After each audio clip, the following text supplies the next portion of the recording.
lo que yo he visto en los espacios de internet y sobre todo en relación a la mayoría de las discusiones sobre cuerpos o personas, cómo habitan esos espacios. Se nutre a través de algoritmos poco éticos en redes sociales, que parte de una forma como cualquier culto que pareciera inocente. Entonces empiezan a atraerlos lentamente desde una normalización de ideas a lo que vamos a llamar el espacio incel. Para esta conversación invitamos a una mente brillante que ha dedicado su carrera a la pregunta más importante de todas: el por qué. Desde la sociología analiza el territorio de los videojuegos, estudiándolos con la rigurosidad de una académica y la pasión de una fan. Estamos en un punto de la sociedad en donde todas las soluciones que se nos dan son soluciones que son individualizadas y desde la culpa de que uno no ha hecho lo suficiente, cuando lo que necesitamos realmente hoy en día es reforzar los lazos de las comunidades. Quiero hacer una pausa para contarte que todos los entrevistados no son personas que están en el radar mediático. Son profesionales, así como tú, como yo, como todos nosotros, que día a día salimos a trabajar y hacer lo mejor que podemos con lo que sabemos hacer. Y la iniciativa de reunirnos en este espacio es justamente para hacer visible quiénes somos y cuál es nuestro profundo deseo para crear y construir una Latinoamérica mejor. Si deseas ayudarnos y acompañarnos en este proceso de construcción de este gran sueño, solo necesitas hacer algo muy fácil y gratis: suscribirte y dar un like. Con eso ya estás apoyando un montón para que podamos seguir creando episodios para hacer de nuestra región lo que siempre hemos soñado. Ahora sí, continuamos. Desde su trabajo visibilizando el rol de la mujer en la industria del gaming hasta su análisis de la cultura del meme, actúa como una traductora crucial entre el conocimiento profundo y la conversación pública. Porque para reimaginar nuestro futuro digital, primero debemos entenderlo, y para entenderlo necesitamos voces como la suya. Es un verdadero honor tener con nosotros a la socióloga, investigadora y divulgadora Rocío Mieres. Hoy ¿Todo bien? todo bien, sí. Me voy a poner un poco coloradita, pero todo bien. A mí todavía me pasa que para muchas de las cosas que hago, como que yo nunca me he dejado de sentir como entre el practicante y una persona que va y le está gritando al vacío de lo que es internet. ¿Cuál fue el momento pivote que te dijiste, ok, yo me voy a dedicar a la sociología, y la sociología dedicada exclusivamente al juego y al mundo geek? Mira, yo tengo como 3 momentos clave que reconozco como momentos pivotes en mi vida. Uno, yo soy niño de los 90 y viví en un espacio en Santiago que se llamaba la Ciudad Satélite, que estaba dentro de Santiago, pero todavía se considera fuera de Santiago, una especie de limbo. Yo soy de la generación que jugaba en la calle y le tocó meterse a las casas porque empezó toda esta sensación de peligro. Y en estos espacios existían estos típicos lugares que es como botillería, mini market, arcade, múltiples cosas. Y me habían adoptado un grupo de punkis del barrio. Entonces me daban galletitas y me dejaban jugar en los arcades. Y yo no alcanzaba las palancas y los botones, entonces me daban vuelta estas jabas donde vienen las botellas de las bebidas o el alcohol, para que yo me subiera y lograra alcanzar las perillas. Te reimagino igual. Yo, chica, juraba que estaba jugando, yo de adulto sospecho que me tenían ahí con el video, que no iba a entender jamás que no estaba jugando realmente. Pero para mí fue importante, formativo. Okay. También niño de los 90, por un lado a mi madre le pasan todas las aprehensiones de muchas mamás de los 90, que el satanismo, que el peligro, y justo en esta hora donde empieza a llegar los juegos de rol, el anime, los videojuegos, los tamagotchi, en una época en donde decían que los niños entraban en depresiones profundas y atentaban contra su vida porque se morían los tamagotchi. Mientras yo y mi papá teníamos una PlayStation escondida en la casa esperando a que mamá saliera para que jugáramos Play. A mi papá le gusta mucho el fútbol, no entiende mucho de videojuegos, yo no entiendo mucho de fútbol, a mí me gustan los videojuegos, entonces era un punto en donde nos encontrábamos y era así como las cosas que no nos dejan comer, el tema era nuestro secreto. Posteriormente yo me dedico, como cualquier adolescente, a otras temáticas ñoñas y me gustaba mucho el cómic, mucho el manga, el anime, el para, full cultura nerd. El perdón, acá hay cosas que sé, hay otras que no sé. ¿Qué sería el para? ¿Te acuerdas de estas máquinas que eran de baile en donde tú ibas pisando flechas en el piso? Claro, sí. Estas tienen aparte sensor para el movimiento de las manos. Entonces uno veía en YouTube todo lo que eran las coreografías y uno las iba imitando y uno podía ir a lugares o bailar con los amigos, todas estas cosas como de J-pop, justo antes de que empezara el K-pop estamos hablando. Y en un diario acá en Chile, La Tercera, regalan un CD para que puedas jugar gratis un MMORPG que fue Ragnarok Online. Mi computador muere, se lo regalo a una amiga. Y ahí pasan dos cosas. Uno, mi primera pareja en ese momento tenía hermanos que ya estaban trabajando en la industria y venían de una relación, vamos a decir, menos conflictiva con respecto al fenómeno de los videojuegos, incluyendo en ese momento en Chile se funda el gremio de desarrolladores de videojuegos. No obstante, mi amiga que yo le había pasado a mi CD para que ella jugara, cayó por definición tradicional en lo que fue el consumo problemático y podríamos incluso estar hablando de una adicción a los videojuegos. Los papás se estaban separando en un momento súper difícil y tenía al mismo tiempo estas dos cosas que estaban pasando. Entró a la carrera de sociología, saliendo del colegio, viendo que como, mira, ¿sabéis qué? Tiene más o menos todo lo que a mí me interesa, suficientemente general para después tener flexibilidad, pero tiene todo lo que a mí me interesa. Y empiezo a ver que efectivamente todos estos conceptos que son de repente súper abstractos, por ejemplo, legitimidad carismática, qué es por ejemplo, inteligencia colectiva, las interacciones, cómo entendemos el poder y problemas sociológicos en general, y empiezo a ver que todas estas cosas empiezan a calzar con la experiencia que yo estoy viendo alrededor mío y sumergiéndome ya de lleno de vuelta en los videojuegos. Entonces yo empecé, mejor amigo de la universidad, Pablo, de repente hablamos, no sé, teníamos historia historia cultural, o teníamos algunos otros ramos y es como, oye, mira, justo esto, que son las dinámicas de poder que pasan en esto, los vemos también en WoW cuando establecemos, por ejemplo, qué pasó en Warcraft o World of Warcraft, con cómo nosotros entendemos la alteridad y la otredad con respecto a distintos grupos que son distintas perspectivas, tanto religiosas, ideológicas, materiales, cómo coexistimos en un espacio. Y los profesores muchas veces miran así como, tiene sentido, pero no estoy muy seguro de qué me estás hablando. En consideración que mis otros compañeros llegaban con películas, con series, con música, con fenómenos un poquito que ya se habían desbordado y naturalizado. El videojuego todavía no terminaba de desbordarse de esa forma. Yo diría que hoy en día ya podríamos empezar a ver que se está desbordando. Hice todos mis trabajos que pude en relación a eso y me llevó a hacer mi tesis sobre los procesos de inteligencia colectiva para la conformación de identidad y subcultura. Porque yo ya veía que los primeros gamers ya eran papás o incluso abuelos. Por lo tanto, esto significaba que esto ya no era una tribu urbana, es una subcultura. ¿Qué es lo que significaba? ¿Cuáles eran los códigos? Porque había gente que se unía, se salía, teníamos el tema del niño rata, PlayStation saca el comunicado de Nación Gamer, ¿qué es lo que significa? Aparte, más o menos en esa época sale el primer año en donde la mayoría de los juegos AAA tienen protagonistas femeninas que no son plot device. Entonces empieza a ser un momento súper álgido para lo que está pasando en Chile y yo así como, quiero saber qué demonios está pasando acá.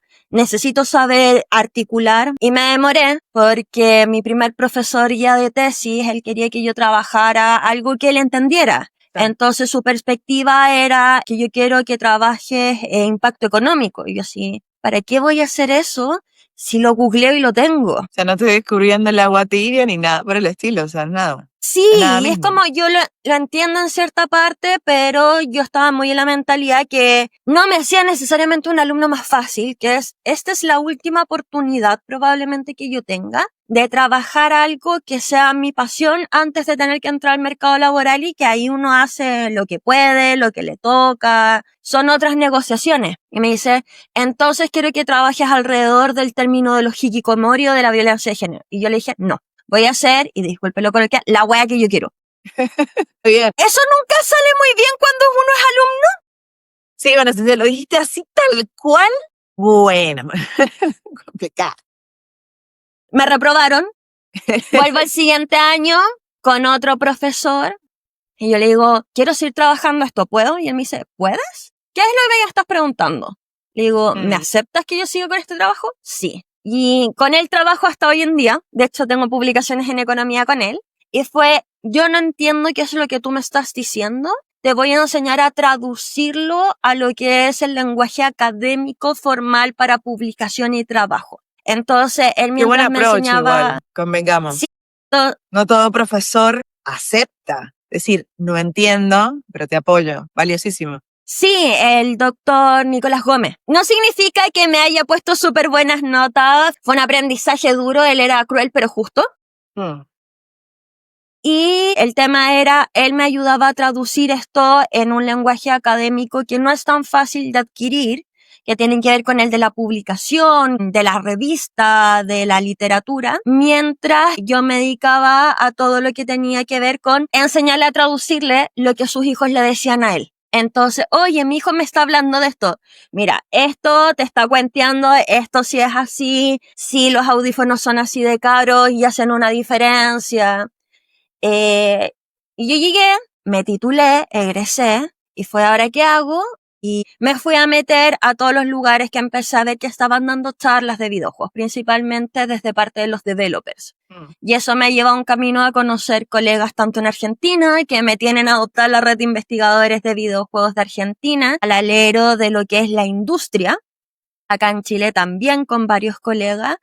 Y en algún momento, mientras estaban pasando todas las crisis, que fue la crisis de octubre en Chile, todo lo que fue pandemia, yo llegué y una cosa que siempre veía que es propio del quehacer académico, que había un desanclaje en específico entre lo que estaba diciendo la ciencia, los especialistas del área en específico, el fenómeno mismo y lo que estaba sucediendo con respecto al consumo y la gente que estaba empezando a ver esto.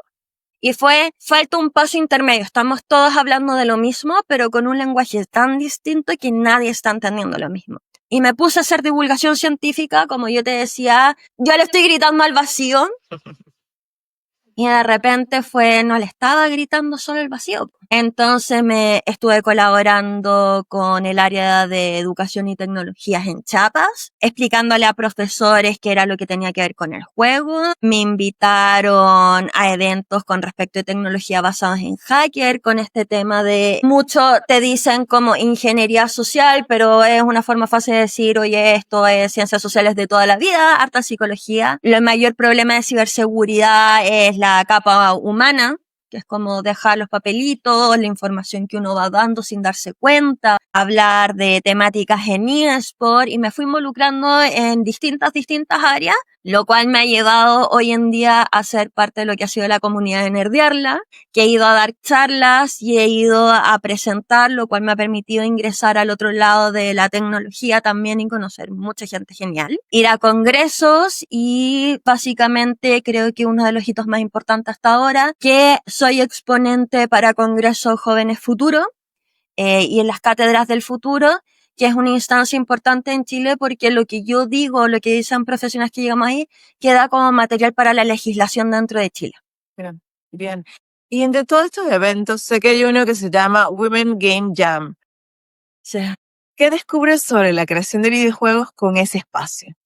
Es complejo porque lo que pasa con mujeres en tecnología es que desde el proceso de posguerra y Guerra Fría en el norte global empieza a hacerse una narrativa al respecto de que las mujeres no pertenecen a la tecnología, con suerte la utilizan.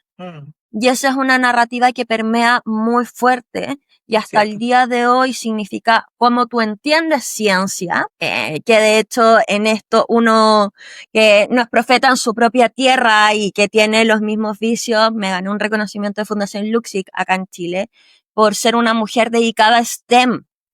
Y a mí me pasa que es como yo paso gritando, yo me dedico a la ciencia. Las ciencias sociales son ciencias. No necesito una bata de laboratorio y tener fórmulas matemáticas que nadie entiende. Y de repente es como, hoy estoy al lado de ingenieras, de astrónomas, de ciencias duras y estoy acá. Es como, Oli, yo trabajo en videojuegos. ¡Qué orgullo!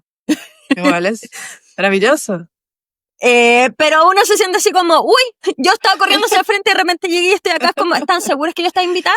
Estás en el lugar donde tienes que estar, Rocío, así es. Y es parte de lo que yo trato de decirle a otras mujeres. Entonces, y eso se ve, por ejemplo, en las chicas que aprenden a programar, porque llegan muy desde el yo me voy a dedicar al arte o solo la experiencia de usuario. Pasa muchas veces en tecnología que la evolución de, tú debes ser la secretaria, es tú eres la persona especialista en experiencia de usuario. Y es como, ¿por qué? Porque me leo como mujer. Yo hago experiencias, me ha pasado últimamente, de hecho, uno de los equipos con los que trabajé hace no mucho, eran todos hombres, y uno de ellos hace el comentario de, ay, es que necesitábamos una mujer para que nos ayude a poner lindo todo. Y yo, por dentro, ¿y qué? Pi, pi. O sea, en Sí, realidad sí. es indistinto el género, es una Sí, es como profesión. una atención al detalle. A mí me pasa que es como cosas que no han dejado de ser como adolescentes, que es como, me niego a hacer PPT. No, pero ¿por qué si eres mujer debe ser? No, tú no sabes la cochina que yo soy capaz de hacer, no. Es como, y me niego. Yo sé que es un acto súper adolescente, pero entonces No, empezamos a ver chicas y es como, te fijaste en esto y oye, ¿sabes qué? No es que tú seas problemática, probablemente tú no entres en experiencia de usuario, tú deberías empezar a intentar ser product manager. O mm, sabes que este tipo de cosas tal vez deberías ver cambiarte a programación o a Foley, porque tiene otro tipo de atención al detalle, que no viene con un tema de, oye, tú naces con ovarios y vienen todas estas habilidades, sino que son de socialización. claro. Y es como, tírate al agua. No, pero es que no está, tírate al agua. Ahora, no, pero amor duro. Y que uno ha estado ahí y que ha sido lo que uno ha necesitado. Y he visto cómo estos espacios se han empezado a llenar, han traído nuevas chicas, diversidades en el amplio espectro de las diversidades y por lo mismo se han hecho más ricos. Mm, He participado más en Game Jams para México y para el sur de Chile que en Santiago. Incluso un par de instancias en Perú, principalmente digital, pero ha sido todo un espacio de por qué estás pensando esto y cómo llegar. Entonces, ha sido interesante y uno empieza así como, ¡ay, mis pollitos! Cuando uno los empieza a ver ya más envalentonados a hacer cosas y sobre todo cuando es como, no por ser mujer, necesitas hacer cosas cutesy si es que te vas a dedicar a videojuegos. así es. Es como, puedes ocupar el tipo de letra que es puntiaguda, está bien, no tiene por qué ser redondito. Ujú. No estás obligada solo a los colores pastel. Tu juego puede ser un juego de terror y han salido cosas así como, me vas a dar pesadilla, excelente trabajo. No tiene por qué ser solo granjitas. Claro. Y al mismo tiempo ha sido la discusión de llevar a los hombres como tú también puedes hacer cosas cutesy. Puede ser rosado y con glitter, no hay ningún No problema. va a pasar Puedes nada, todo está administrar tu bien. cafecito. Y eso ha Sí. sido un poco la aventura. ¿Sabes qué es tremendo? O sea, a mí me llama mucho la atención que, a ver, es una temática que no solamente impacta el universo de videojuegos, o sea, también podemos vivir esto en otras profesiones, en otros rubros, pero tengo como la sensación de que en el universo del juego es un espacio en donde se puede hacerse más intensa la idea o la lógica de qué es femenino y qué es masculino, teniendo en cuenta que lo femenino en los videojuegos era un objeto básicamente de consumo para el placer del ojo masculino.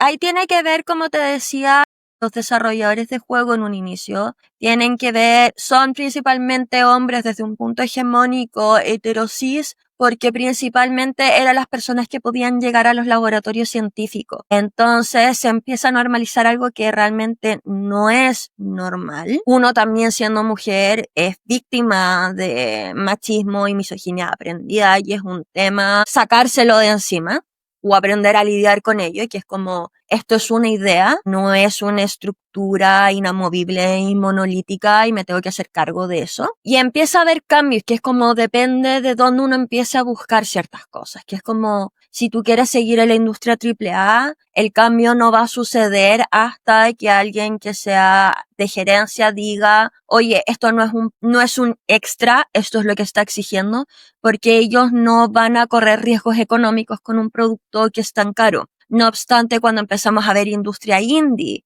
o los fanzine, la industria fan, Mm, uno empieza a encontrar mucha diversidad, muchas historias, mucha profundidad, porque son voces de disidencia que tienen una historia que contar a través de una mecánica o no tienen nada que perder y el riesgo no es algo que puedan no tomar.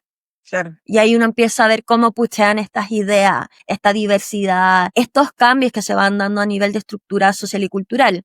Me quiero adelantar a una pregunta, pero es que me muero por preguntarte, ¿sabes qué?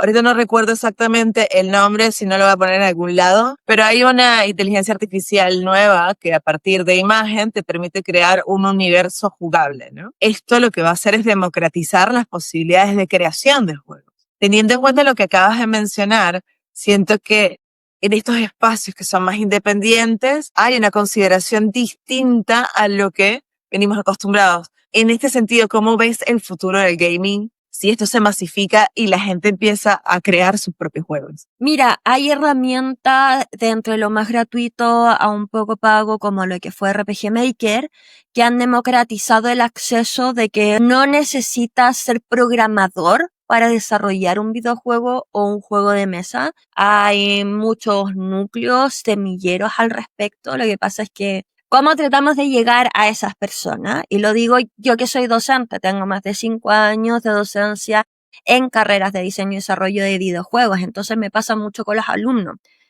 Entonces, la industria va a empezar a cambiar según los patrones económicos y las formas en que entren nuevas diversidades de forma más constante a la industria, que ahí va a depender lo que vemos los giros de que los millennials son mucho más liberales en el amplio espectro, la generación Z empezó a hacer un cambio hacia ser más tradicionales, qué va a pasar con la generación alfa, pero son cambios propios de procesos sociohistóricos e ideológicos.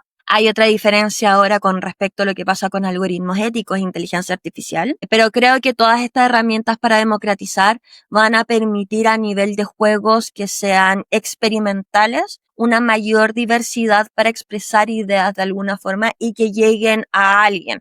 Otra cosa es decir que eso te va a hacer millonario, esa es otra discusión. Con respecto a lo de la inteligencia artificial, mi pero termina siendo con factores éticos, que no son necesariamente la herramienta de generar juegos, sino que cómo fue alimentada y el respeto con respecto a los trabajos utilizados para alimentarla, que es la discusión de la privacidad de los datos, las licencias, etcétera.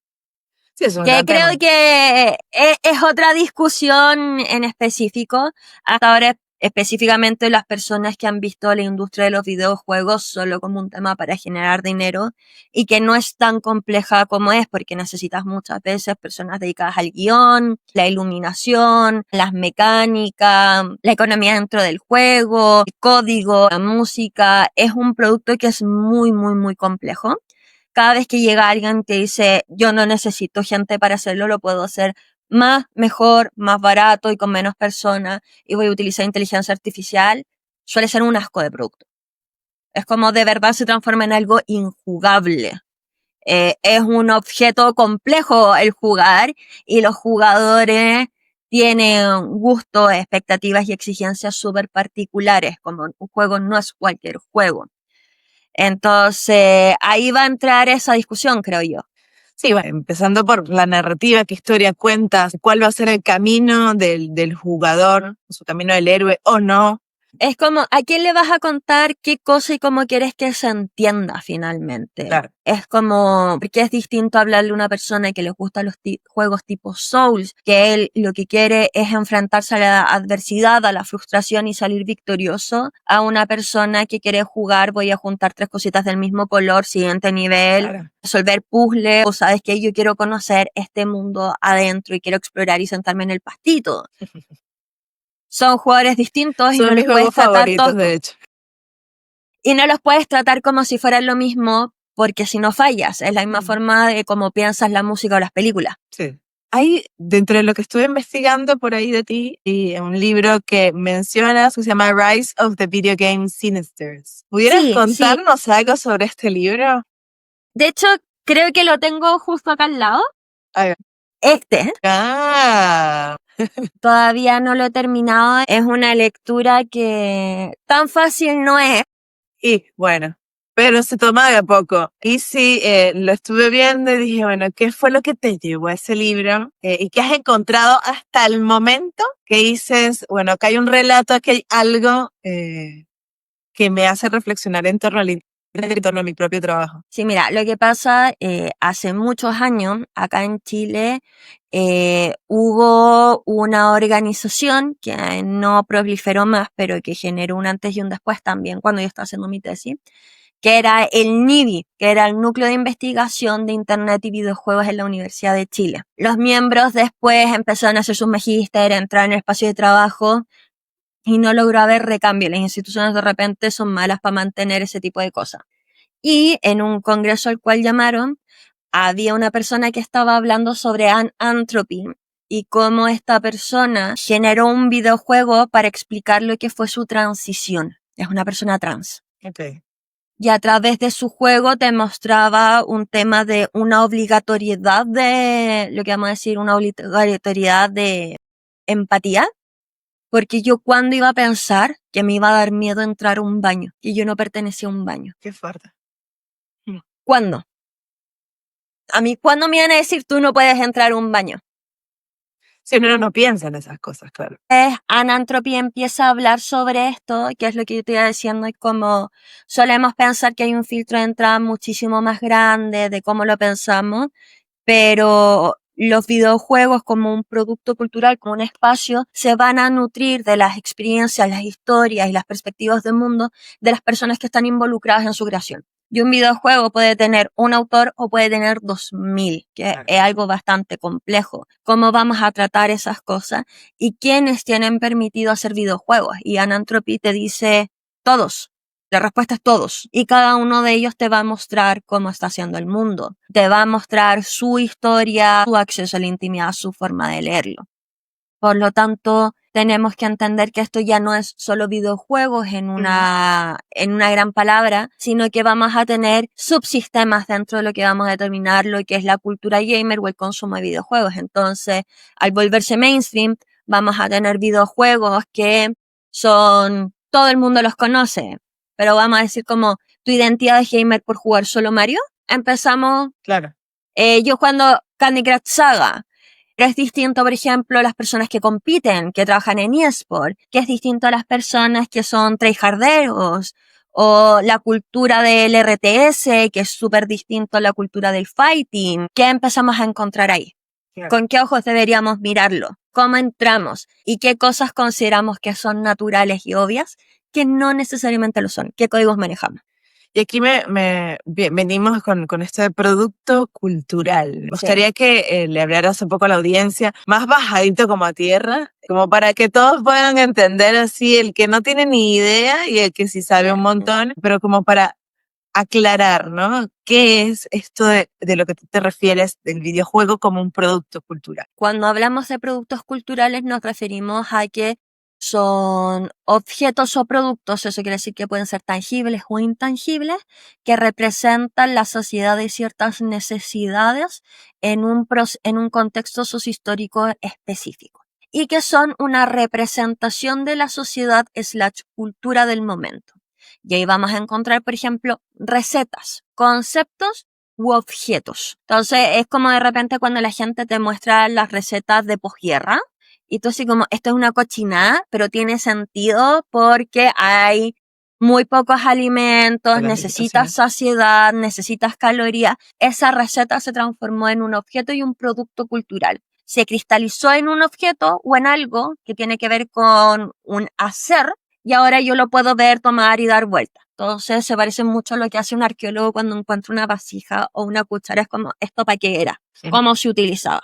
Lo cual nos permite ver ciertos artefactos como pueden haber sido la música o los artefactos que son para reproducir la música y cómo interactuamos con ellos, van cambiando y dependiendo de lo que es el contexto actual, podemos decir ha envejecido bien o mal por el cambio de los valores que van representando. Dicho eso, el videojuego se nutre de las cosas que nos están pasando en el momento de hacerse y pueden ser procesos tan largos o tan cortos, por ejemplo, Assassin's Creed que saca un juego al año, o podemos tener, por ejemplo, juegos que se han demorado una década en salir y podemos ver cómo ciertas ideas han ido mutando al respecto y cómo las vamos a ir representando.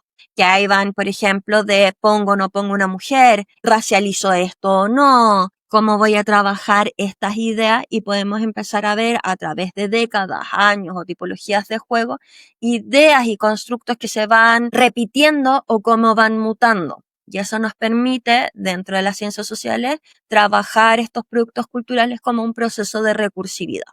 La recursividad en ciencias sociales yo la explico que es como la sociedad y la cultura necesitan revisarse a sí mismas cada cierto rato, pero no es como una persona que puede llegar y mirarse un espejo. Por lo tanto, a través de ciertas áreas del conocimiento y los productos culturales, va tratando de armar un espejo que es más como tratar de armar un mosaico. Entonces, hay trocitos que uno no logra rellenar bien, hay otros que están distorsionados, otros son más nítidos que otros, pero vamos a empezar a construir sobre todo desde la multidisciplinariedad y la diversidad. Ahí va. Bueno, ¿se entendió? Espero que sí. Espero.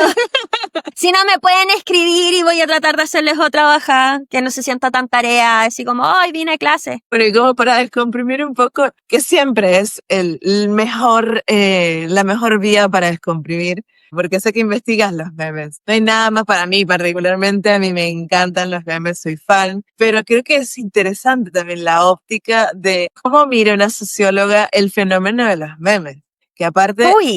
Particularmente a mí me fascina el hecho de que primero es una creación colectiva, no hay autoría y además No. saca la brillantez del colectivo. No veo qué dice, a ver, el Este es poder de otro los libro que memes. recomiendo. Bueno, La intertextualidad. A mí me gustan mucho los memes. Si bien no es mi mayor área de expertise, yo siempre he dicho un poco como lo sarcástico que es de la vida. Yo negándome a trabajar género en mi tesis y acá estoy trabajando género a cada rato. Como dirían mis profesores, uno no elige tema, uno descubre que tenía tema. o el Los tema te memes elige son, también. básicamente, los memes son súper interesantes porque son una conglomeración y simplificación de ciertas ideas que están surgiendo en el espacio. Entonces, que tienen ese nivel de intimidad del chiste interno de una comunidad y que se esparcen rápidamente y te permiten ingresar o salir de ciertos círculos. Por lo tanto, uno puede entender quién pertenece o no según cómo entiende el meme o cómo utiliza el meme. Y ya llegué a los memes de una forma súper rara. Existe una película muy vieja que después empezó a tener series y videojuegos que se llama Ghost in the Shell. También tiene manga. Y es una de las cosas que me inspiraron en mi tesis. Y ellos hablaban tenían un conflicto interno como sociedad con un villano y que trabajaba la memética, que es algo que yo tuve que estudiar en la universidad y que habíamos pasado muy por encima. Porque un meme, cuando nosotros lo trabajamos, es la unidad mínima indivisible de traspaso cultural. Es como un gen, pero en cultura. En las culturas se aprenden y se heredan.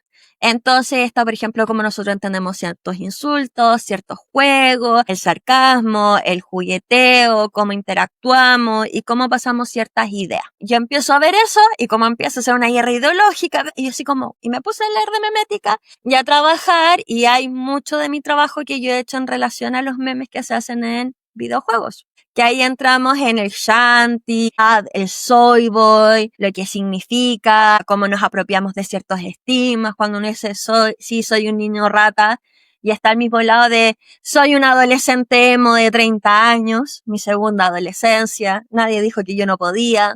Y cómo vamos intercambiando ideas, yo estoy desde una posición en donde yo creo que la sociedad está en la interacción y la interacción se mide a través del lenguaje. Y los memes son una forma de lenguaje y es donde estamos teniendo una pelea ideológica, porque por algo se viralizan los memes y los chistes y por algo nos enojan.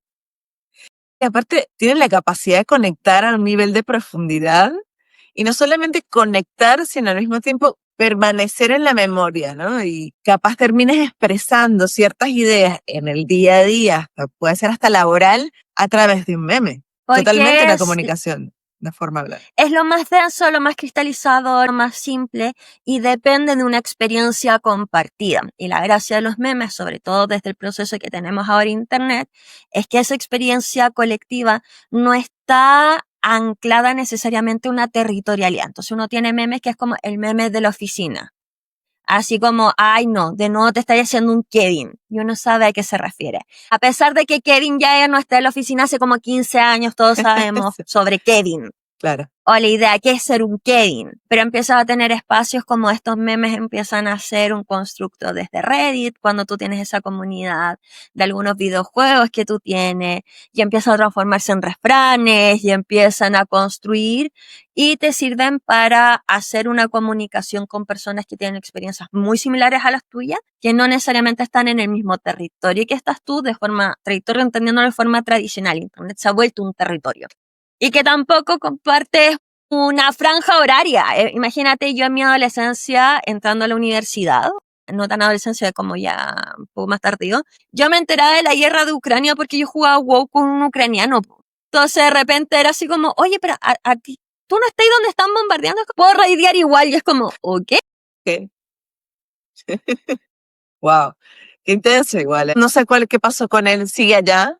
¿Qué es de su vida? Un ¿Está bien? día sé que se cambió de país, salió de Ucrania y un día se dejó de conectar y es lo que pasa muchas veces con los amigos de internet. Esperemos que siga vivo. Wow. Pero ya no está en Ucrania, así que lo que haya pasado probablemente fue adultez. Ya no tengo tiempo para conectarme. Bien. Bueno, esperemos que así sea. Antes de cambiar de tema o de continuar con la set de preguntas, Rocío, ¿me puedes decir cuál es tu meme favorito o cuál es tu meme de hoy? Así dices, este es el que me encanta de hoy en día. A mí me gusta mucho el meme de Squirtle. Vamos a calmarnos. Es un gran clásico. Es un Es clásico. un gran clásico. Y en general, mi vida está marcado por memes de mapache. Está marcado por memes de mapache. Son maravillosos. Sobre todo con el tema de estoy cansado, podría morderte, necesito café. Lo voy a buscar nada más que para ponerlo acá. Sí, me pasa que es como lo que te había dicho. En algún momento yo compartí un meme en mapache y se transformó en mi marca y los memes de mapache hasta ahora no me han decepcionado. Ahí va. Bien, y volviendo a esto que estábamos hablando, más allá de los memes, de hecho, una de las cosas que captó mi atención justamente cuando estaba haciendo research para las entrevistas, es esto que declaras en tu LinkedIn. Yo me dedico a analizar la fenomenología de lo digital, Uf, que para mí fue como ¡boom! O sea, un tema maravilloso, o sea, yo necesito hablar con Rocío ya. Entonces, ¿pudieras explicarnos qué significa estudiar el fenómeno digital y ya, por qué mira. crees que es crucial estudiarlo? Mira, van a haber ciertas cosas que van a parecer como que ya las hemos conversado, pero no hemos dado cuenta bien. Yo estoy desde un posicionamiento específico de la fenomenología. Yo me agarro desde Hegel hacia abajo. No habla, por ejemplo, que el arte es una representación sensible, es decir, que entra por los sentidos del zeitgeist. Y el zeitgeist es el espíritu de una época, usualmente las condiciones morales, éticas o las ideas que van guiando un momento histórico en específico. Llegar a la luna, descubrir el mundo, el humano en el centro de todas las cosas, qué es humano, y sigo esa tradición a través del tiempo, lo cual me lleva a lo que es la fenomenología y mucho de la línea de lo que tiene que ver de Bergman y Luhmann, que es la sociedad se construye de forma social y el entrar a la realidad como nosotros lo entendemos se hace de forma social, lo cual me acerca aún más a la fenomenología y a la semiótica. Un área que sufrí increíblemente como estudiante. Ni te lo explico. Sí, entonces yo lo que creo es que a través de cómo empezamos a articular las creaciones que tenemos y cómo las trabajamos, podemos empezar a entender cómo configuramos la narrativa que nos contamos a nosotros la sociedad y la cultura, cómo nos recordamos la historia y cuáles son los futuros que nosotros nos prometemos. O sea, a través de este tipo de narrativas y de fenómenos, por ejemplo, ¿por qué te gustan tanto los juegos que son como medievales de fantasía? Es qué sociedades estamos añorando, hayan existido o no hayan existido. ¿Cuáles son nuestras máximas?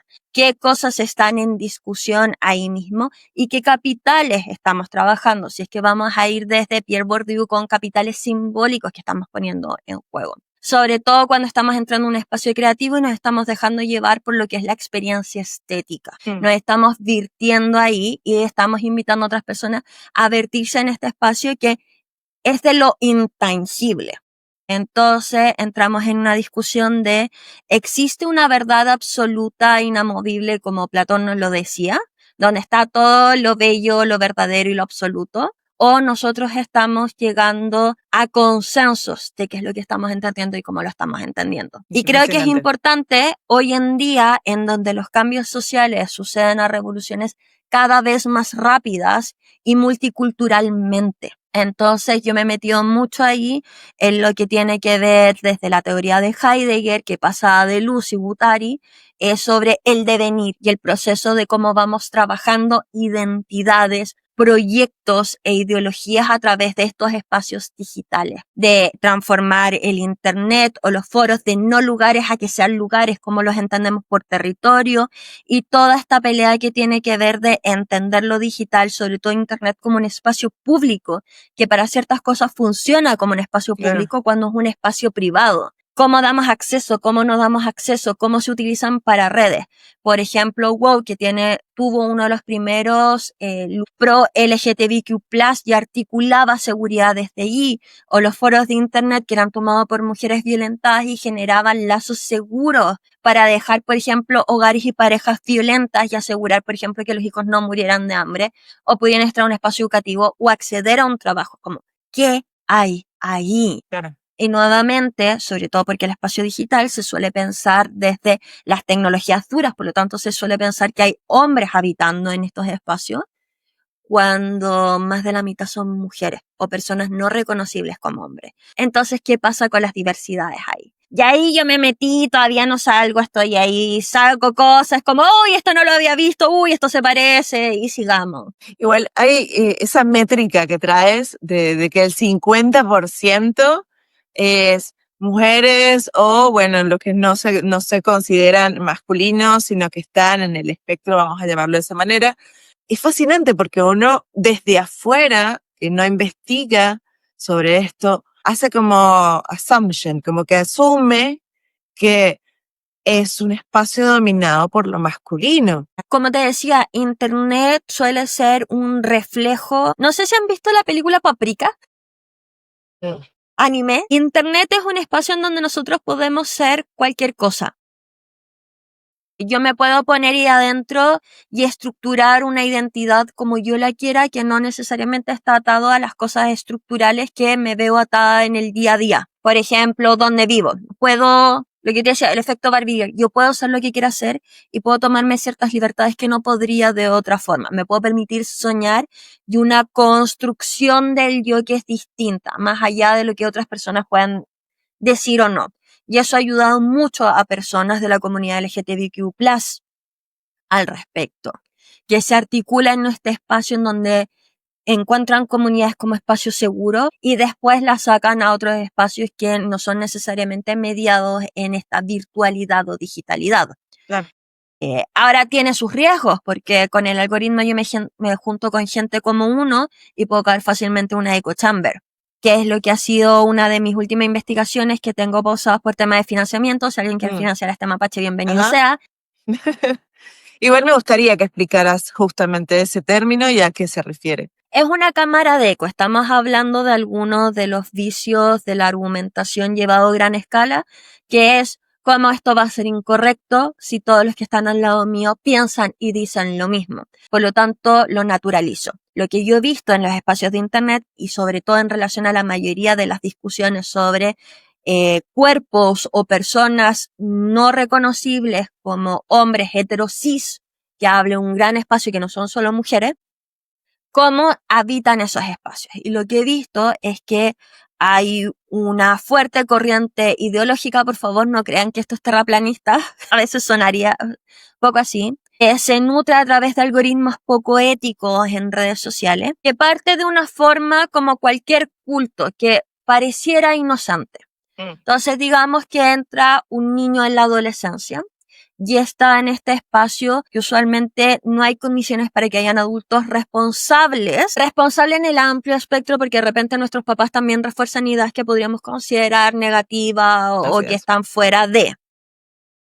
Y empiezan a llegar a estos espacios que es como, oye, ¿sabes qué? Estoy cambiando la voz, me siento incómodo, me siento inseguro en esta performatividad de quién debería poder ser. o no me crece la barba pareja. Y en parte llegando a cosas como, oye, mira, te voy a aconsejar qué puedes hacer, no, tranquilo, mira, te voy a enseñar cómo vestirte, o cómo hacer como que tienes seguridad hasta que empiezas a tener tu seguridad. Suena bien, ¿verdad?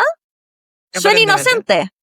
Suena súper inocente y te gusta esto. Y uno empieza a entrar a través del hashtag y uno empieza a ver que se empieza a generar una pipeline. Entonces, video de una partida, hoy voy a golpear en la cara, esto es lo que haría si mi pareja me dice no a mi propuesta de matrimonio. Video de una persona haciendo un double kick en el aire directo a la cara. Entonces empiezan a atraerlos lentamente desde una normalización de ideas a lo que vamos a llamar no solo el espacio incel, que se siente sobre todo como a mí me habían hecho una promesa de muchas cosas incumplidas y la culpa es de los demás. Sí. En vez de hacer como hay cosas en la sociedad que no corresponden, estas jerarquías no son tan rígidas como tú crees y que llevan después a violentar a otros grupos.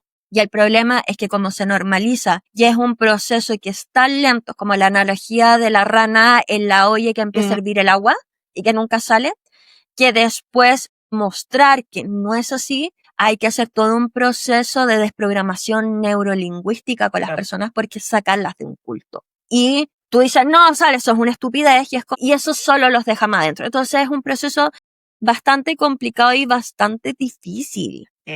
Y eso no es necesariamente el espacio del videojuego, sino cómo se aprovechan de personas vulnerables que están alrededor del fenómeno del videojuego. Sí. De hecho, acá, esto me trae, capaz esto es como muy old school, pero todavía existe. The Second Life, que sí, tiene todos los años del mundo. También en su momento vamos a decir que lo jugué, no con todas las letras, porque era, o sea, prácticamente hay gente que vive ahí, tiene sus casas, su construcción, sus cosas, trabajos. Yo no llegué a tener ningún empleo. Lo intenté, pero no sabía cómo. Pero hay muchas cosas bastante turbias dentro de ese universo. Espacios, escenarios en donde entras y dices, acá, claro, ¿qué es lo que tú dices? Espacios que no son supervisados por los padres. Y donde sí es posible que un adolescente o alguien muy joven esté expuesto a un grupo de personas o una persona que empiece a hacer este inception, que llega a un punto que lo desensibiliza de lo que debería ser, ¿no? En cuanto a conductas sociales. Yo ahí entro con unos 2 o 3 estudios, lo que sabemos a través de estudios longitudinales y a través del tiempo, es que si una persona viene de una socialización primaria violenta, es decir, el núcleo familiar tenía normalizado la violencia,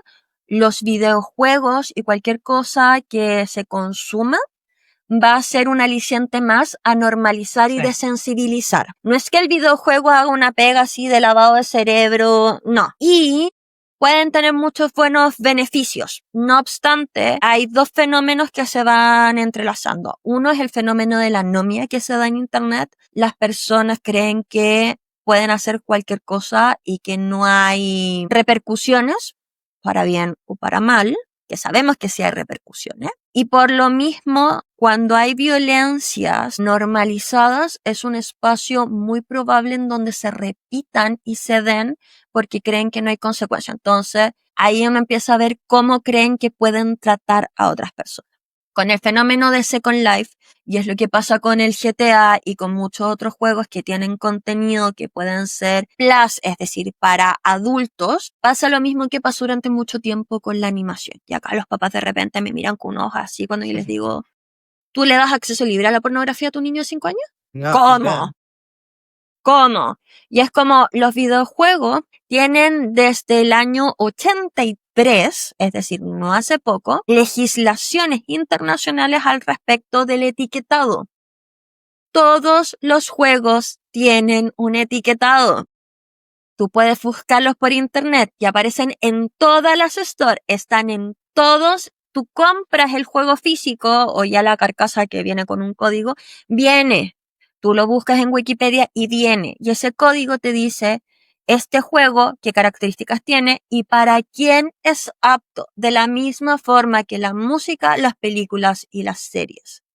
No obstante, estamos tan ensimismados que el jugar es infantil que cuál podría ser el riesgo.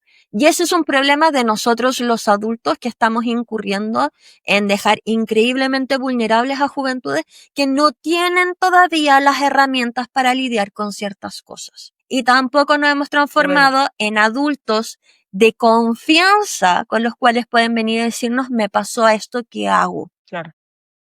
Lo cual genera una tormenta perfecta en muchos casos. Entonces, esto no significa, no es como hoy el niño vio una película de terror y quedó traumado.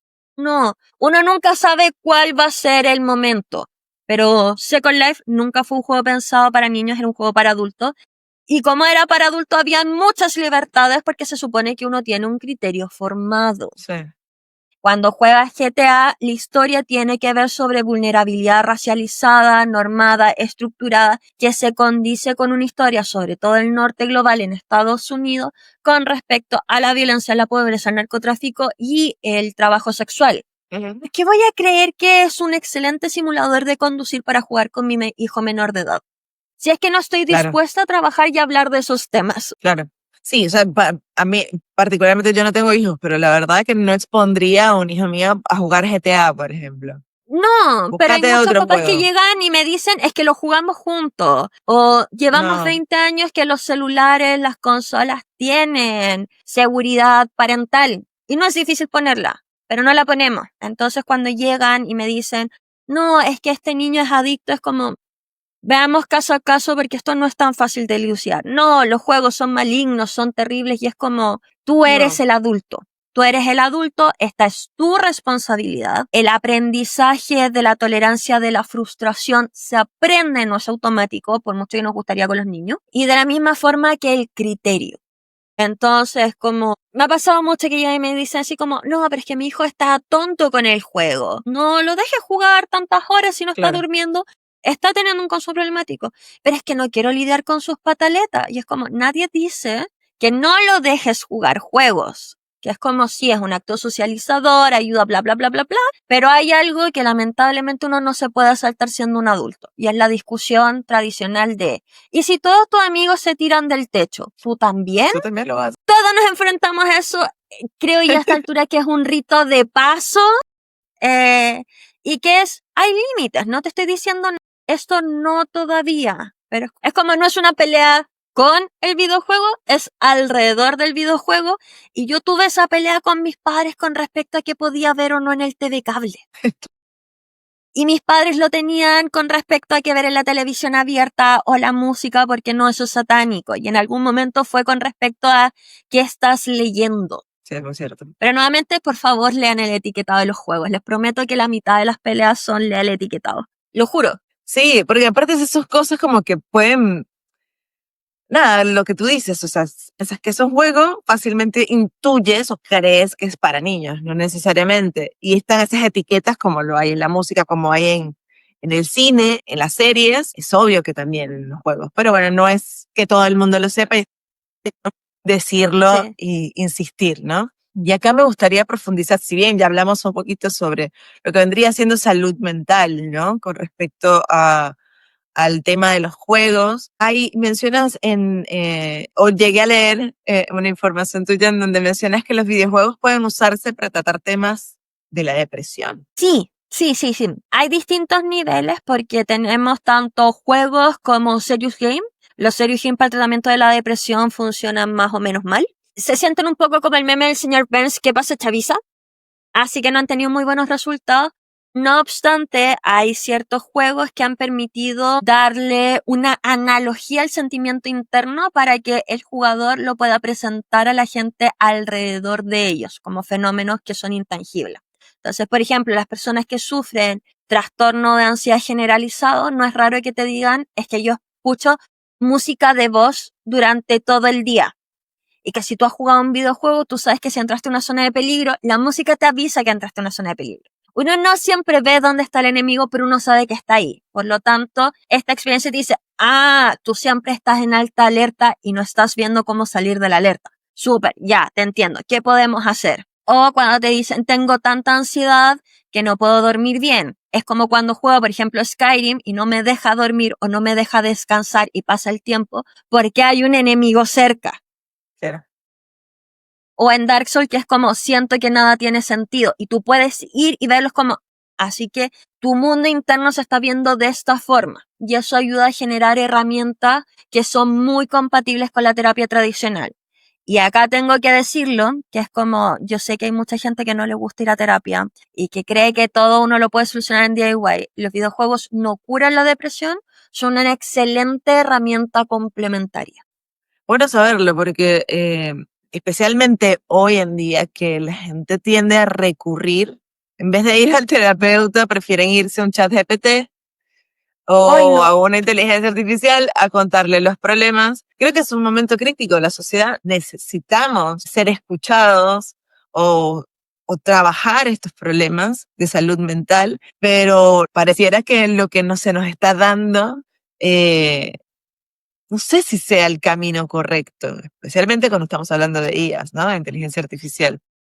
Ahí yo me voy a salir un poco como de, es un poquito más una opinión ideológica que otra cosa. Estamos en un punto de la sociedad en donde todas las soluciones que se nos dan son soluciones que son individualizadas y desde la culpa de que uno no ha hecho lo suficiente, cuando lo que necesitamos realmente hoy en día es reforzar los lazos de las comunidades. Muy bien. Amigos, familias encontradas, tu familia tradicional, tus colegas, necesitamos comunidades como redes de apoyo. Y esas redes de apoyo se pueden dar de forma digital. Nosotros sabemos que, por ejemplo, WoW en su momento juntaba más parejas de lo que la mayoría de las aplicaciones de cita con mayor rango de efectividad. Mira. O que hay muchas historias de cómo personas que tienen problemas de accesibilidad, de movilidad, encuentran sus comunidades con personas dentro del espacio digital, lo que te decía las mujeres violentas, y se puede generar una comunidad muy rica y de mucho apoyo. Pero la solución no es ir a hablar con una persona que te va a decir sí a todo, como lo que pasó con ChatGPT, Claro. sino que es no tener miedo a la interacción con otros y generar espacios que permitan la comunidad de una forma positiva, que es por lo mismo que la gente va a los gimnasios, antes iban a misa, antes tenían los mítines políticos, pero es juntarnos con un otro. Es la única forma en esta crisis actualmente. Si no, seguimos teniendo casos de, es que esta novia virtual que se hizo mi hijo deprimido estaba hablando y la inteligencia artificial le dijo, bueno, suicídate, yo acá te espero. Entre otros casos, es como, no creo que la inteligencia artificial sea maligna. Creo que al igual que otras tecnologías todavía no hemos estamos tan en un hype que no hemos aprendido una convivencia sana con ella. Y el cerebro humano tiene la maravillosa característica de atribuirle espíritu y conciencia a todo. Cuando uno tiene una cajita que tiene 3 hoyitos y uno dice, ¡oh, tiene una carita! Y le atribuye una personalidad, por ejemplo, como las impresoras que son malignas, huelen tu desesperación que está imprimiendo a Sí. última hora. Que uno empieza a hacer esas cosas con una inteligencia artificial que no tenemos mucha ética con respecto a cómo la estamos alimentando y cómo nos va a responder. Como que también es una mezcla un poco perfecta para que pasen este tipo de cosas, como la ola de casos que bordea la esquizofrenia, con los delirios mesiáicos que estamos teniendo. Sí, es un montón. Son casos que ya roza lo alarmante, ¿no? Y por lo mismo yo creo en salir a tocar pasto, ir a un club de lectura, juntarse con los amigos cuando uno puede. Es como, la solución no es necesariamente el trabajo solo en uno hacia adentro y introspectivo, es todo culpa de uno. Los amigos y la familia están para ser un apoyo. Así Y es. si uno no tiene los amigos y la familia que te den el apoyo, uno puede ir a otros lados y construir su propia familia y otros amigos. Así es. Así es. Y pensando en esto y haciendo una suerte de futurología, me encanta, pues, esta cosa de la fabulación es una de las cosas que a mí más me atraen. Fabular escenarios posibles.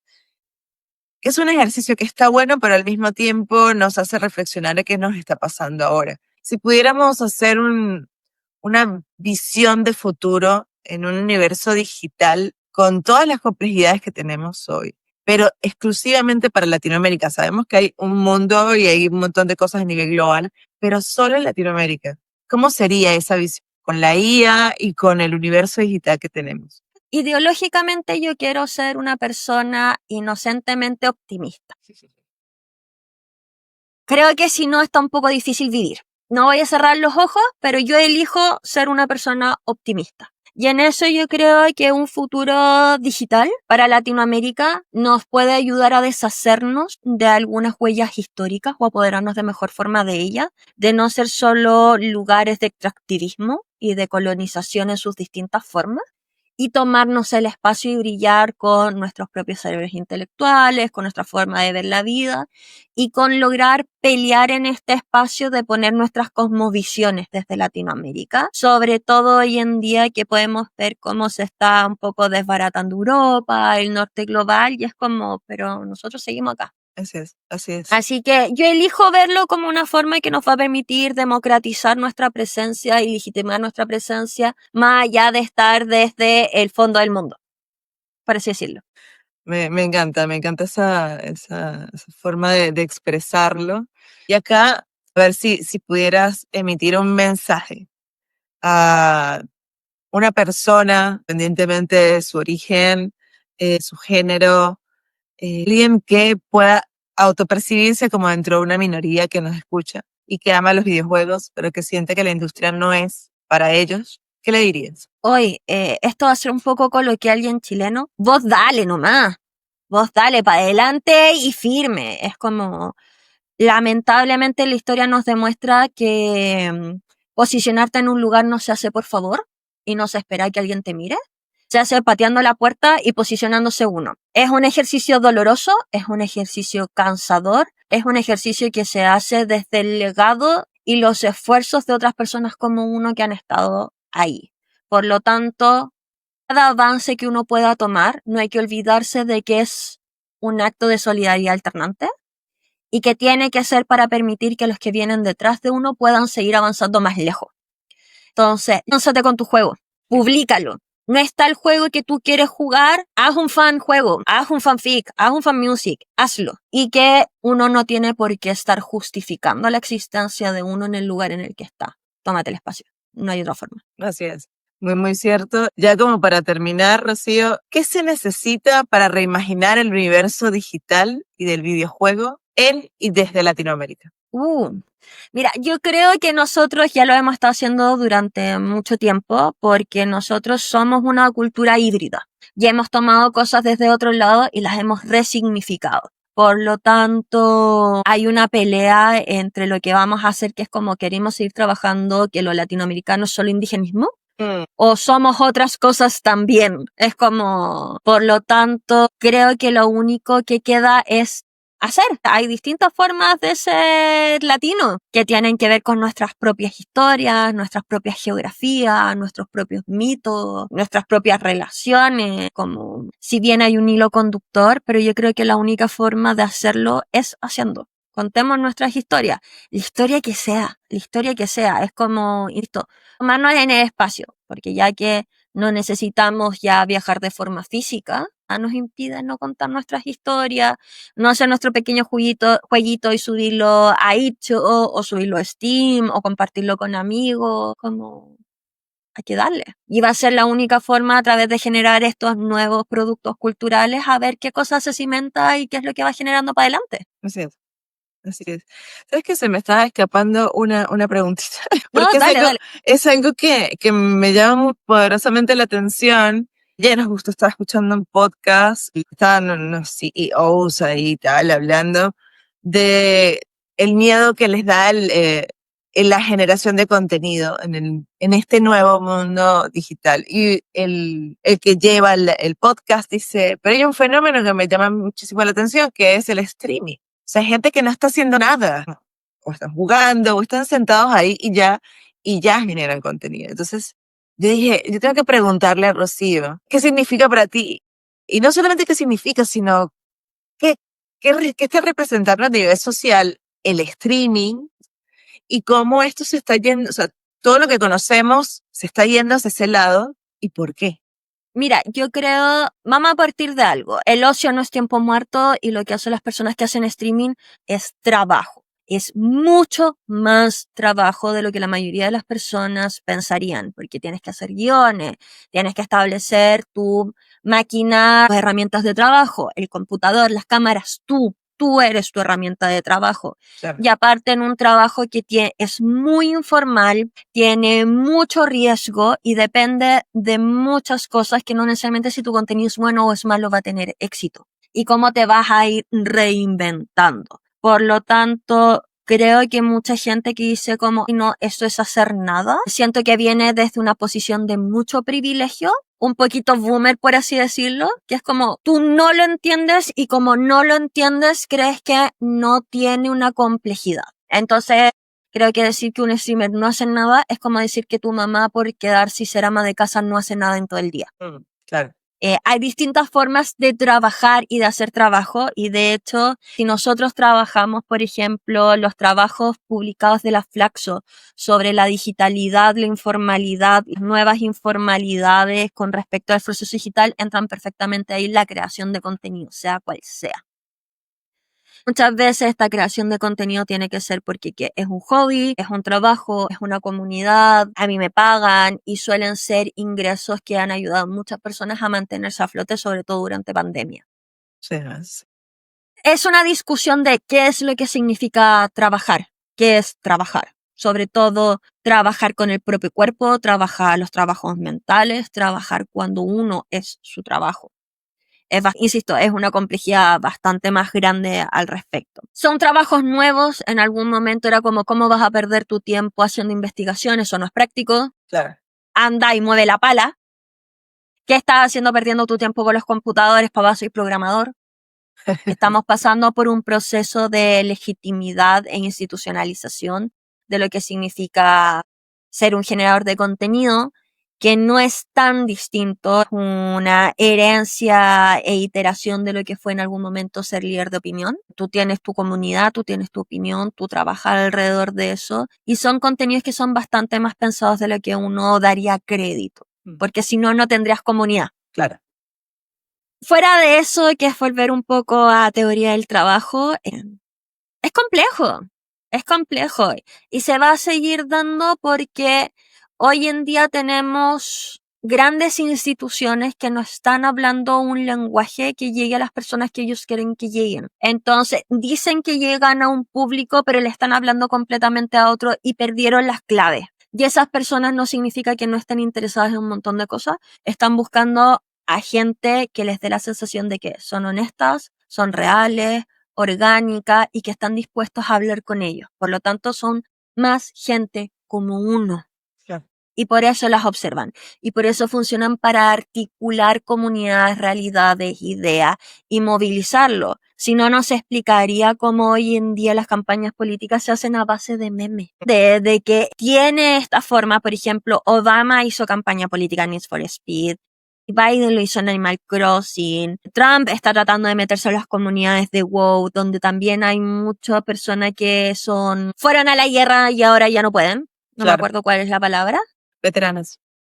Veteranos de guerra, muchas gracias. Están ahí. Entonces, desde ahí se articulan. Porque estás viendo una persona que no te está tratando como tonto, que no te está haciendo filtros por capital cultural, social, económico. Tiene un capital simbólico importante y estamos articulando. No digo así como, no hagamos política a la vieja escuela. Tiene sus cosas, pero hay nuevos canales y nuevas formas de articular y coordinar personas. Y eso es lo que está pasando. Porque por ahí yo puedo dar una opinión. Y puede ser que me encuentre con gente que diga, hoy yo pienso igual que tú.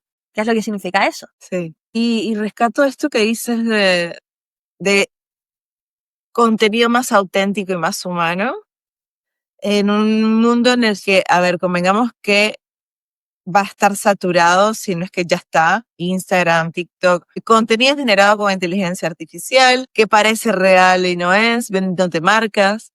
Creo que evidentemente el público va a estar buscando y necesitando un espejo donde mirarse y sentir lo que es real dentro de estos entornos digitales. ¿O qué cosas son aspiracionales? ¿Qué quiero que sea aspiracional? Entonces, en este momento, y me da un poco de risa, que se ha transformado un poco en lo que fue el argumento de Blade Runner, que es como, que es tan imperfecto que tiene una falla, tiene un problema porque esto es lo que demuestra que podría ser humano. Hoy en día el contenido, mientras más curatoría tenga, probablemente se sienta más falso, o en que sea un trabajo hecho real, porque es como, esto es una empresa, esto no tiene alma, esto puede ser inteligencia artificial. Y un contenido que está más o menos, tiene errores básicos, se ve un poco sucio, es como, acá está lo humano, acá está lo real. Qué loco, sí. Sí, sí, sí. Rocío, o sea, me ha encantado esta conversación. Estoy súper, súper contenta de haberte tenido con nosotros. Estas puertas siempre van a estar abiertas para ti, para Muchas que gracias. sigamos conversando, seguir explorando universos posibles y temas posibles. Es fascinante. Además, uno navega desde quienes trabajamos en creatividad, innovación o tecnología, navegamos en el hacer, pero qué importante es tener esa mirada que no necesariamente viene de lo tecnológico, sino que viene justamente del análisis y del pensamiento social que tanto hace falta. Y sin duda, bueno, como lo dije en la introducción, tu mirada es fundamental para una construcción de futuro consciente y reflexiva de lo que estamos haciendo. Así que muchísimas gracias por eso. Y bueno, No, como muchas dije, gracias por bienvenida. invitarme y darme el espacio para hablar. Espero que la discusión les haya gustado, les haga sentido y que esté en un lenguaje que pudieran entrar. De repente uno se pone muy académico, de repente demasiado coloquial. Ustedes me van diciendo y si no, siempre me pueden escribir. Le escriben y así si tuvieron dudas, bueno, ahí está. Ay, pero bueno, de verdad, gracias, te digo porque estaba muy ansiosa por esta conversación, te lo dije. Me encanta porque tocaste filosofía, sociología, o sea, esto que, no. O sea, es necesario, de verdad es muy necesario. No es teorizar por teorizar, pero sí pensamiento crítico, reflexionar y pararse y decir, bueno, esto es lo que tenemos hoy. No, pero creo que es importante de repente en una sociedad que estamos tan acostumbrados a ser productivos y rápidos y a no descansar de mucha culpa, el poder pararnos a reflexionar sobre las cosas que estamos haciendo o no haciendo. Es como, es solo, no es así como feo, malo, caca, o si tengo miedo, ¿por qué tengo miedo? Es un miedo racional, es irracional. ¿Cómo mediamos nuestras relaciones con las cosas? Es eso. CAC. Talentos latinoamericanos invirtiendo en grandes ideas.